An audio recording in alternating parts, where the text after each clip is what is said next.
안녕하세요. 박강범의 임플란트 수술방 다음 회차 라이브 프리뷰를 올려드리도록 하겠습니다. 이 환자분은 83세의 여자분이시고요. 전치부 보시다시피 기존에 있던 보철물이 탈락해서 오셨습니다. 사실 이분이 오래된 환자이세요. 그래서 보시면 23번도 지금 세컨더리 캐리어스로 인해서 파열이 되어 있습니다. 입을 다문 상태에서 보시면 왜 상악 전치부가 파열됐는가 금방 이해하실 수가 있죠.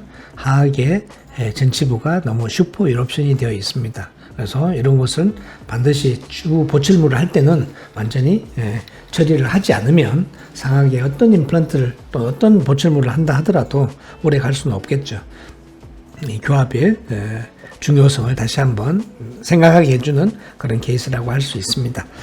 파노라마를 보시면 전치부 12번, 21번, 23번은 이미 탈락이 되어 있고요. 13번과 23번은 비교적 그래도 치아가 온전한 상태입니다. 네, 여기 탈락된 부분과 마찬가지로 14번, 15번 쪽도 굉장히 지금 이렇게 나빠져 있죠. 세컨더리 캐리어스가 있고 역시 보철물이 이렇게 흔들리는 그런 상태입니다. 뉴마티제이션이 상당히 많이 진행되어 있고요. 당연히 이건 사이너스 본 그래프트가 필요할 겁니다. 그렇죠? 근데 한 개짜리 이런 정도 할 때는 2개 정도까지는 제가 이렇게 크리스탈 어프로치를 하는 편입니다만은 이렇게 여러 개 임플란트를 하면 엔간하면 저는 그냥 이렇게 라테랄 윈도우를 열고 합니다. 그래서 이쪽은 사이너스 본 그래프트가 필요할 것이고 또 3개 정도의 임플란트를 하려고 하고요.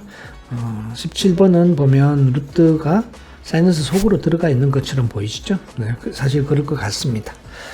자, CT 이미지를 한번 보시면 17번의 위치 보시면 이 팔라탈 루트가 이렇게 사이너스 속으로 들어 있어서 아마 발치하게 되면 사이너스가 열리지 않을까, 열려 있을 것 같습니다. 그렇죠? 그리고 앞쪽으로 라테랄 월은 되게 얇습니다. 그러니까 이렇게 라테랄 월이 얇은 경우에는 사이너스 라테랄 어프로치가 훨씬 더 좀 쉽게 이루어질 수 있다라고 하실 수 있겠습니다. 그리고 이 전치부로 가면 그렇게 12번 보시면 역시 라비알 쪽에 본이 거의 없죠. 이런 경우에 발치를 한다 하더라도 이것을 소켓을 유지하거나 이렇게 하기가 굉장히 어려운 상태죠. 임상 상태에서 보시면 임상 사진에서 보신 것처럼 이미 리세션이 와 있고 또 에피칼 리전도 있습니다. 그래서 이 라비알 쪽은 본이 없다라고 생각하는 것이 맞을 거고요.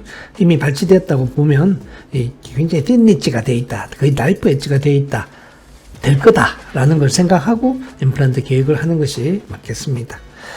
21번도 역시 라비알 본이 되게 얇게 되어 있죠. 12번보다는 좀 낫지만 엔도가 별로 잘 안 되어 있습니다. 이런 경우도 이것을 세이브할 것이냐, 루트 멤브레인 테크닉 할까 말까 이제 고민을 해야 되는데요.